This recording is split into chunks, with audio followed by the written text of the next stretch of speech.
வணக்கம். பரபரப்பு மீடியா செய்திகளுக்காக நான் நிரோஷன். ஹெஸ்போல்லா கடந்த 24 மணி நேரத்தில் வடக்கு இஸ்ரேலின் 40 ராக்கெட்களை ஏவி தாக்குதல் நடத்தியது. லெபனானில் சமீபகால இஸ்ரேலிய விமான தாக்குதல்களுக்கு பதிலடியாக இந்த தாக்குதல்கள் நடத்தப்பட்டன என்று கூறியது. ஹெஸ்போல்லாவின் தாக்குதல்கள் தொடங்குவதற்கு முன் நடந்த இஸ்ரேலிய தாக்குதலில் ஹெஸ்போல்லாவின் தளபதி ஒருவர் கொல்லப்பட்டார் என்று கூறப்படுகிறது. ஹெஸ்போல்லா திடீரென்று அதிக எண்ணிக்கையிலான ஏவுகணைகளை ஏவியிருப்பது யாரோ முக்கியமான நபர் கொல்லப்பட்டதையோ அல்லது முக்கியமான இலக்கு தாக்கப்பட்டதையோ காட்டுகிறது என்பது உடனடியாகவே புரிந்து போனது. இஸ்ரேலிய எல்லையிலிருந்து 20 கிலோமீட்டர் தொலைவில் உள்ள மேற்கு பெகா பள்ளத்தாக்கில் சோக்மோர் மீது ஆளற்ற விமான தாக்குதல் நடத்தப்பட்டது. அதில் ஹெஸ்போல்லா தளபதி அலி அல்தீன் கொல்லப்பட்டார். வடக்கு இஸ்ரேல் மீதான ஆளற்ற விமான தாக்குதல்களுக்கு பின்னால் அல்தீன் தலைமையிலான ஹெஸ்புல்லாவின் ஆளற்ற விமானப்படை இருந்ததாக IDF கூறியது. தெற்கு லெபனானின் அட்டிரியில் நடத்தப்பட்டிருந்த தனி ஆளற்ற விமான தாக்குதலில் 2 ஹெஸ்புல்லா இயக்கத்தினர் கொல்லப்பட்டதாக இஸ்ரேலிய இராணுவம் தெரிவித்துள்ளது. அவர்கள் யார் என்ற விவரம் ஏதும் வெளியிடப்படவில்லை.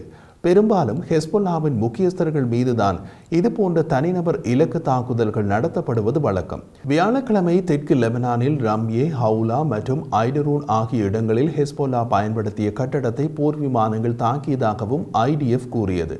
தெற்கு லெபனானில் உள்ள பகுதிகளிலும் துருப்புக்கள் பீரங்கிகளுடன் ஷெல் தாக்குதல் நடத்தியதாக அது மேலும் கூறியது. தெற்கு லெபனானில் இஸ்ரேலிய தாக்குதலில் 3 உறுப்பினர்கள் கொல்லப்பட்டதாக ஹெஸ்போல்லா பின்னர் அறிவித்தது. அவர்களது பதவி நிலை பற்றி எதுவும் தெரிவிக்கவில்லை.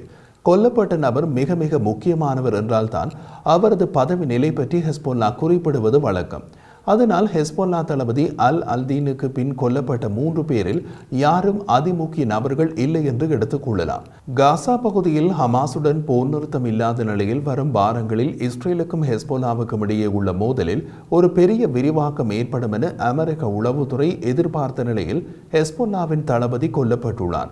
பெயரிடப்படாத மூத்த அமெரிக்க அதிகாரி ஒருவர் பல வாரங்களாக இருந்ததை விட போர் அபாயம் அதிகமாக உள்ளது என்று கூறினார். இருதரப்பிலும் ஒரு பெரிய தாக்குதல் முழு அளவிலான ஒரு போரை தூண்டலாம். சிறிய அறிவிப்புடன் அந்த போர் தொடங்கி விடலாம் என்று அந்த அதிகாரி தெரிவித்தார். வாஷிங்டன் மற்றும் பல ஐரோப்பிய நாடுகளின் பயண எச்சரிக்கைகளுக்கு மத்தியில் பேசிய 2 மூத்த அதிகாரிகள் போரின் தொடக்க தேதி தெளிவாக இல்லை, ஆனால் இஸ்ரேல் ஆயுதங்களை வாங்கி விரைவாக படைகளை கட்டியெழுப்புகிறது என்று கூறினார்கள். இதற்கிடையில் வடக்கு நகரமான சஃபேட் மற்றும் அருகில் உள்ள நகரங்களில் உள்ள பெரிய தடுப்பில் ஏவப்பட்ட பெரும்பாலான ராக்கெட்கள் அயன்டோம் வான் பாதுகாப்பு சாதனத்தால் வீழ்த்தப்பட்டதாக இஸ்ரேலிய பாதுகாப்பு படை IDF தெரிவித்தன.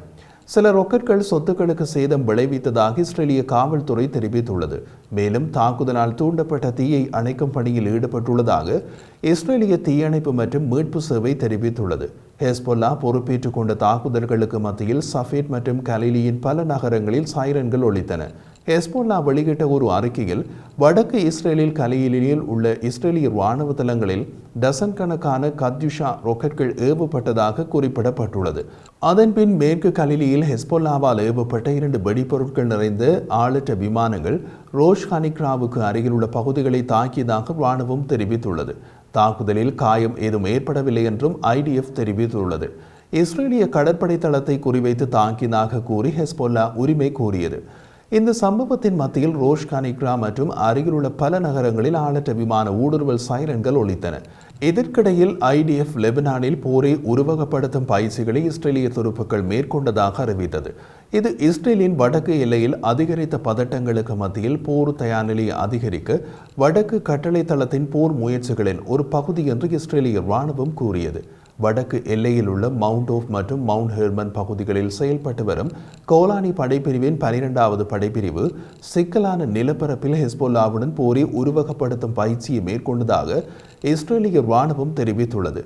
55வது ரிசர்வ் பராதுறுப்பு படையினரால் மேற்கொள்ளப்பட்ட மற்றொரு போர் பயிற்சி சிக்கலான நிலப்பரப்பில் நகர்வது மற்றும் மலைப்பாதையில் முன்னேறுவது உட்பட பல்வேறு போர் முறைகளில் பயிற்சி செய்தது.